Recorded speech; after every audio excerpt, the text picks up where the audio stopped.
Terima kasih Anda masih bersama kami. Gelombang PHK mulai terjadi di Indonesia. Puluhan ribu sudah terkena pemutusan hubungan kerja dan tidak sedikit pula yang dirumahkan. Penurunan permintaan ekspor dan ancaman resesi global menjadi penyebabnya. Lantas benarkah pengusaha tidak punya pilihan lain selain opsi PHK? Bagaimana pula pengusaha menyiasati PHK di depan mata? Dan untuk membahasnya sudah bergabung melalui sambungan virtual Adi Mahfudz Wuhaji, Wakil Ketua Umum Bidang Ketenagakerjaan Kadin Indonesia. Selamat pagi Pak Adi.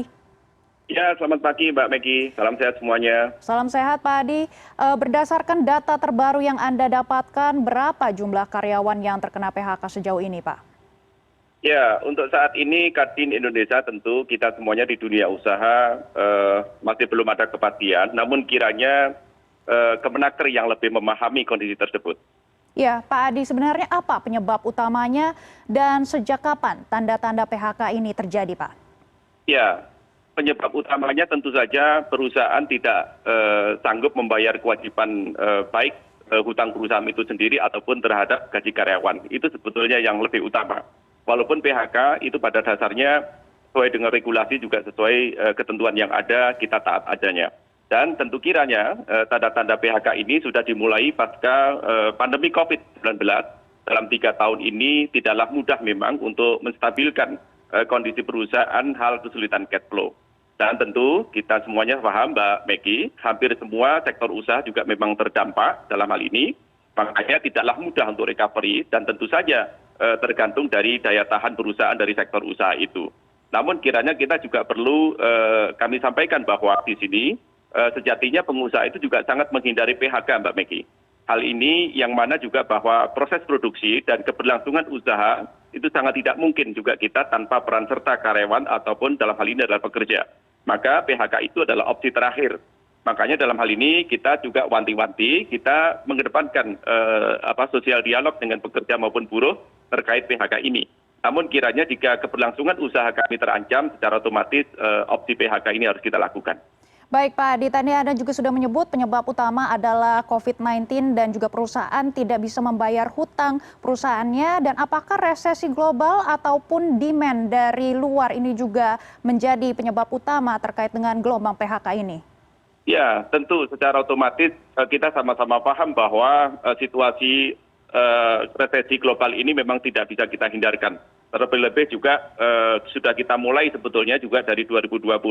Namun kiranya nanti puncaknya resesi global seperti halnya yang sudah disampaikan oleh Bapak Presiden maupun para menteri nanti di 2023. Karena memang itu semuanya hampir semua negara terkontraksi perekonomian. Jadi secara otomatis juga memang Indonesia juga akan terdampak. Gitu Mbak Megi. Iya Pak Adi, kira-kira di sektor mana saja yang paling terdampak PHK? Ya, sektor yang paling terdampak PHK saat ini tentu saja sektor yang padat karya dalam hal ini. Yang tentu orientasinya adalah produk ekspor.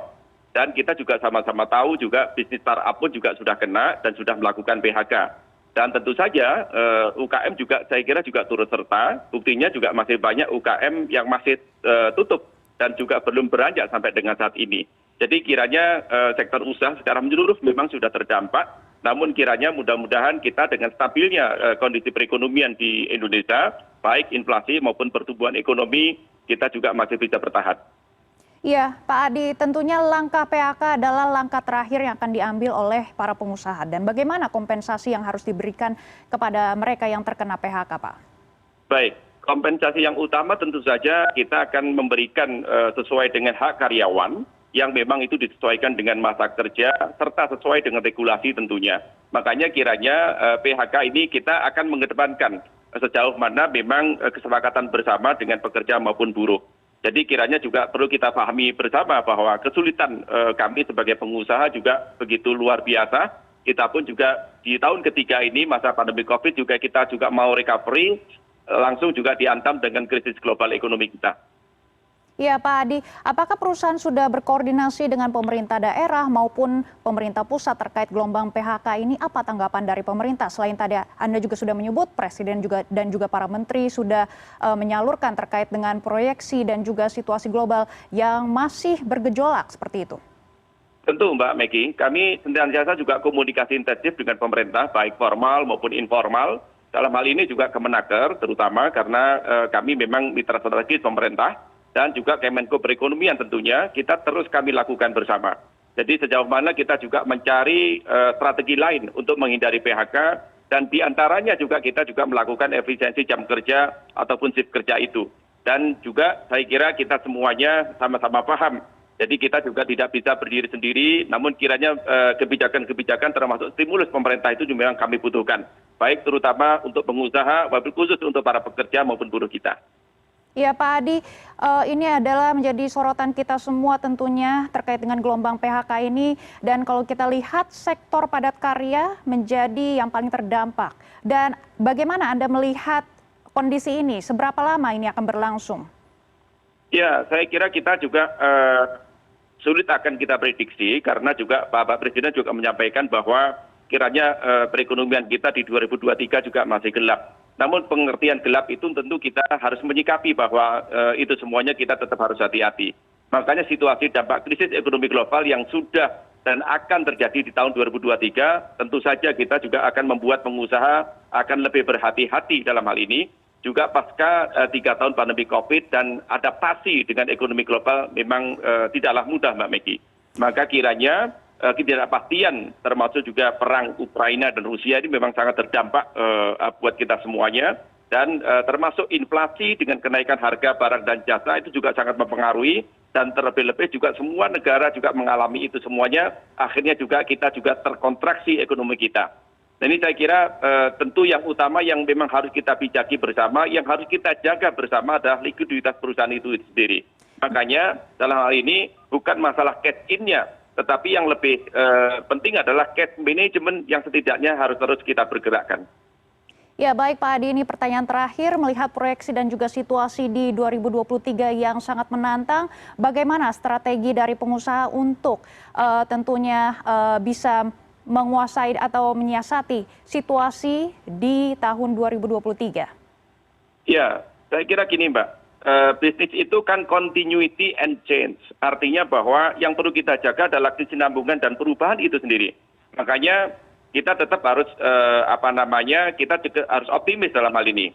Makanya bisnis itu kan memang risiko. Sejauh mana kita juga memanajemeni mengambil risiko itu sendiri yang kita tekuni.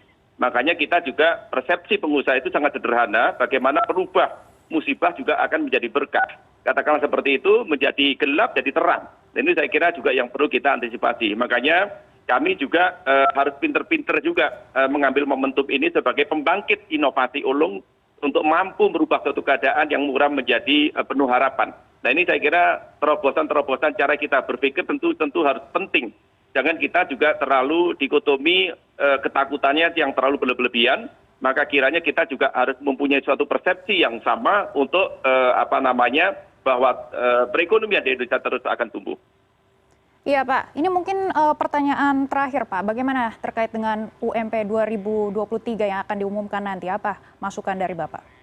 Ya, saya kira juga kita akan taat dengan regulasi yang ada dan saya mengharapkan kami terutama pengusaha dan pekerja maupun buruh kita sama-sama memahami dan mengerti kondisi ekonomi Indonesia kita. Namun kiranya kita sama-sama paham kita akan taat dengan regulasi yang ada, khususnya kita akan sama-sama menerapkan PP 36 2021 tentang pengupahan itu sendiri Mbak Megi. Makanya kiranya kita juga harus menyikapi bahwa bukan satu-satunya alat tetapi setidaknya kita juga akan memperhatikan para pekerja maupun buruh kita sesuai dengan hak yang diterimanya.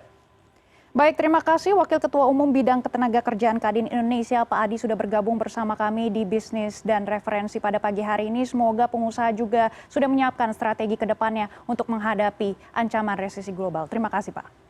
Ya, sama-sama.